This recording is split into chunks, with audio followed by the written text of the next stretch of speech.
Kisah Nabi Adam alaihissalam setelah tragedi Habil dan Qabil. Siapakah pewaris kenabian Adam? Kematian Qabil, tipu daya iblis, dan awal kerusakan umat manusia. Assalamualaikum warahmatullahi wabarakatuh. Segala puji bagi Allah Subhanahu wa Ta'ala, Tuhan semesta alam yang telah menciptakan manusia, memberikan petunjuk, serta mengutus para nabi sebagai pembimbing bagi umat manusia. Salawat serta salam semoga senantiasa tercurah kepada Nabi Muhammad SAW, kepada keluarga beliau, para sahabat, dan seluruh pengikutnya hingga akhir zaman. Sahabat sekalian yang dirahmati Allah, dengan segala kerendahan hati, izinkan saya menyampaikan narasi ini. Saya bukan seorang ustadz, bukan pula seorang alim yang memiliki banyak ilmu. Saya hanyalah seorang narator yang masih terus belajar memahami sejarah para nabi dan pelajaran yang terkandung di dalamnya. Apa yang saya sampaikan dalam video ini semata-mata sebagai sarana berbagi pengetahuan dan mengambil hikmah dari kisah-kisah yang telah diwariskan kepada kita melalui Al-Quran, hadis, serta penjelasan para ulama. Apabila terdapat kekurangan dalam penyampaian, maka itu berasal dari keterbatasan saya sebagai manusia yang masih belajar. Dan apabila terdapat kebenaran, maka semuanya berasal dari Allah Subhanahu wa Ta'ala. Pada video sebelumnya, kita telah menyaksikan bagaimana iblis berhasil menanamkan benih kebencian dalam hati Qabil hingga ia tega membunuh saudaranya sendiri, Habil. Peristiwa itu menjadi pembunuhan pertama dalam sejarah manusia. Namun kisah belum berakhir. Setelah Habil wafat, bagaimana kehidupan Nabi Adam alaihissalam selanjutnya? Siapakah yang mewarisi tugas kenabian setelah beliau meninggal? Apakah Qabil masih hidup saat itu? Apakah iblis masih dapat dilihat secara langsung oleh manusia? Dan bagaimana iblis perlahan-lahan menghancurkan keturunan Nabi Adam hingga manusia mulai menyimpang dari jalan Allah? Untuk itu, mari kita telusuri kisahnya.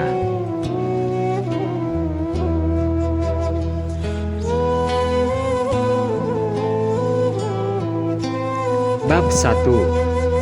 Duka mendalam Nabi Adam setelah kematian Habil. Menurut berbagai riwayat yang disebutkan oleh para ulama tafsir, termasuk dalam kitab-kitab sejarah Islam, Nabi Adam alaihissalam sangat berduka atas kematian Habil. Habil dikenal sebagai anak yang soleh, taat kepada Allah, dan berbakti kepada kedua orang tuanya. Kehilangannya menjadi luka yang amat dalam bagi Nabi Adam dan Hawa. Di sisi lain, Qabil hidup membawa beban dosa yang sangat besar. Ia menjadi manusia pertama yang menumpahkan darah saudaranya sendiri. Iblis merasa berhasil. Tujuan pertamanya untuk menjerumuskan keturunan Adam telah tercapai. Namun iblis tidak berhenti sampai di situ. Ia memahami bahwa satu pembunuhan saja belum cukup untuk menghancurkan manusia. Ia membutuhkan generasi-generasi berikutnya agar semakin jauh dari petunjuk Allah.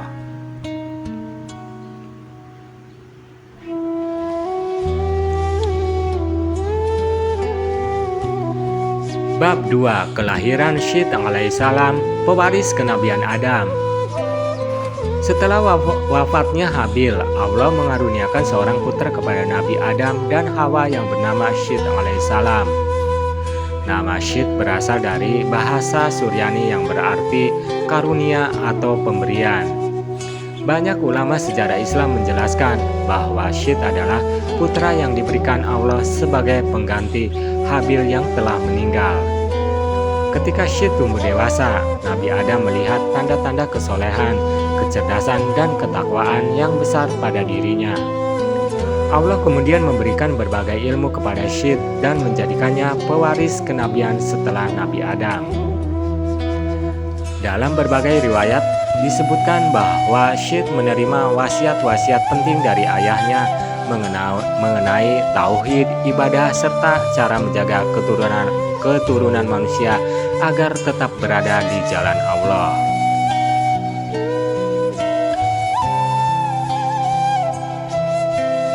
Bab 3.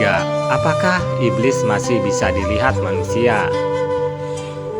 Ini adalah pertanyaan yang sering muncul. Pada masa Nabi Adam, manusia memang pernah melihat iblis ketika peristiwa di surga terjadi. Namun setelah iblis diusir dan manusia diturunkan ke bumi, kemampuan melihat iblis secara langsung tidak lagi menjadi sesuatu yang umum. Al-Quran menjelaskan bahwa iblis dan golongannya dapat melihat manusia, tidak dapat melihat mereka. Karena itu, pada masa-masa berikutnya, iblis lebih banyak menggoda melalui bisikan, tipu daya, dan penyamaran. Meski demikian, dalam beberapa riwayat disebutkan bahwa setan terkadang dapat menjelma dalam bentuk tertentu dengan izin Allah. Akan tetapi yang paling berbahaya bukanlah penampakan fisiknya, melainkan bisikan yang masuk ke dalam hati manusia.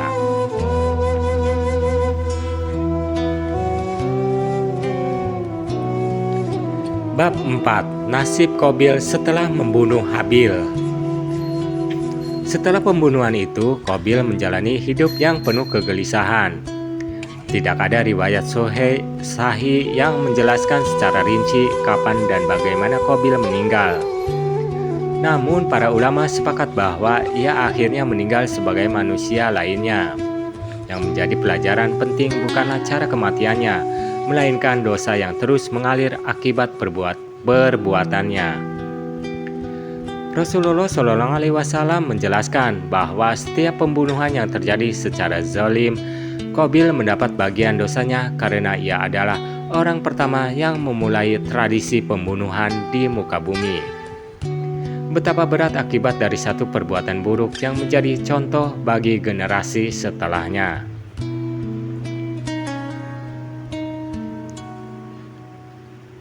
Bab 5. Awal kerusakan keturunan Adam.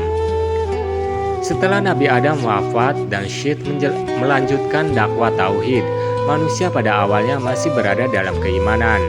Namun seiring berjalannya waktu, jumlah manusia semakin banyak.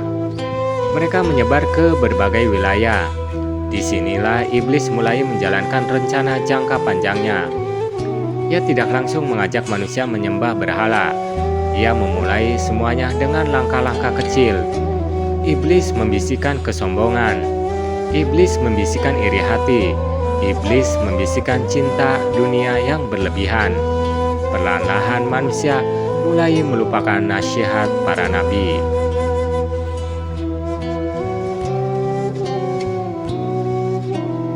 Bab 6. Tipu daya iblis melalui orang-orang soleh. Salah satu strategi terbesar iblis adalah memanfaatkan kecintaan manusia kepada orang soleh. Ketika para tokoh soleh meninggal dunia, iblis membisikkan kepada sebagian manusia agar membuat gambar dan patung mereka sebagai pengingat. Awalnya tidak ada yang menyembah patung tersebut, tujuannya hanya untuk mengenang. Namun generasi demi generasi berlalu, ilmu agama semakin berkurang. Akhirnya manusia mulai mengagungkan patung-patung itu, kemudian meminta pertolongan kepada mereka, lalu menyembah mereka selain Allah. Inilah awal mula kesyirikan besar yang kelak berkembang pada zaman Nabi Nuh alaihissalam.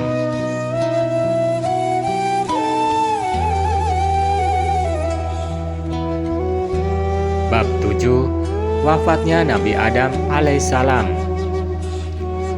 Menurut berbagai riwayat sejarah Islam, Nabi Adam hidup selama ratusan tahun. Menjelang wafatnya, beliau berwasiat kepada Syed agar menjaga agama Allah. Beliau mengingatkan keturunannya agar tidak mengikuti tipu daya iblis. Nabi Adam memahami bahwa peperangan terbesar manusia bukanlah melawan sesama manusia. Musuh terbesar manusia adalah setan yang terus berusaha menyesatkan mereka hingga hari kiamat. Setelah menyampaikan wasiat tersebut, Nabi Adam alaihissalam wafat. Beliau meninggalkan generasi manusia yang semakin berkembang di muka bumi.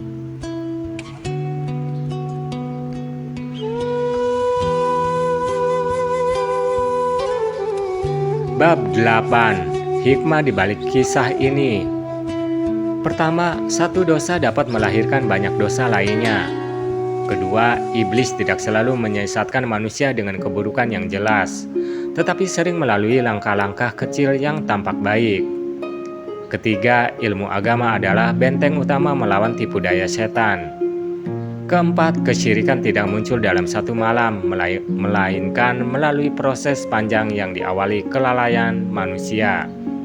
Kelima, wasiat para nabi adalah menjaga tauhid dan menjauhi segala bentuk penyekutuan terhadap Allah.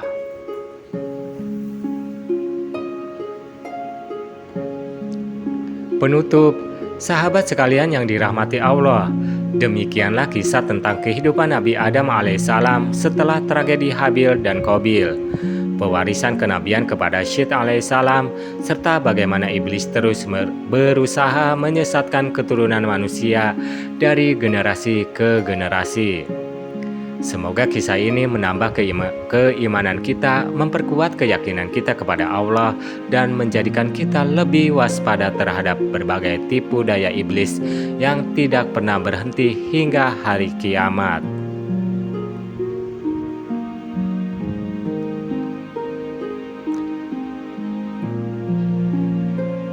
Doa penutup. Bismillahirrahmanirrahim. Allahumma inni a'udzubika min hamazati syaitin wa a'udzubika rabbi an yahdurun. Allahumma inni a'udzubika minasyaitonir rajim wa min fitnatihi wa waswasatihi.